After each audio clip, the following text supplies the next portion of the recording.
సూడాసక్కాని తల్లి సుక్కల్లో జాబిల్లి నవ్వుల్లో నాగమల్లి నా తల్లి పాలవెల్లి అనుకుంటా దానికైతే నారాయణ మొత్తం దానికి ఆ కోరియోగ్రఫీ మొత్తం అదొక ఇంట్రొడక్షన్ అయిపోయింది. అంటే తెలంగాణలో ఉన్నటువంటి యావత్ కుల వృత్తులకు సంబంధించినటువంటి అన్నిటినీ ఆ వేదిక మీద ఇట్లా కళ్ళకు కట్టినట్టుగా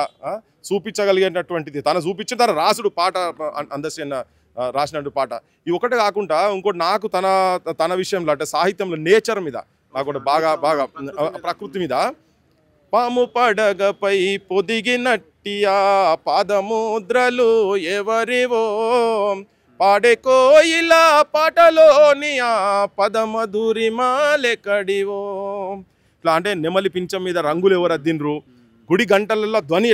ఎట్లొచ్చింది అలలు పారే అలల శబ్దాలు ఎట్లెట్లా వచ్చినాయి దానికి అందం అలలకు అందం ఎట్లా వచ్చింది ఇవన్నీ అంటే డిఫరెంట్ కోణాలలో ఒక మల్టీ ఫెసిటెడ్ పర్సనాలిటీ అనే కంప్లీట్గా అందశ్రీ అన్న ఒకటే సైడ్ అని కాకుండా విభిన్న రూపాలు విభిన్న కోణాలలో ఆఫ్టర్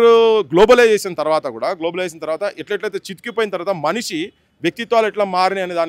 దాని విషయంలో కూడా అది కూడా అసలు ఏం పాట అద్భుతమైన మాయమైపోతున్నాడమ్మా మనిషి అన్నవాడు మచ్చుకైనా లేడు మానవత్వం ఉన్నవాడు నూటికో కోటికో ఒక్కడు యాడనున్నడో గాని కంటికి కనరాడు మాయమైపోతున్నాడమ్మా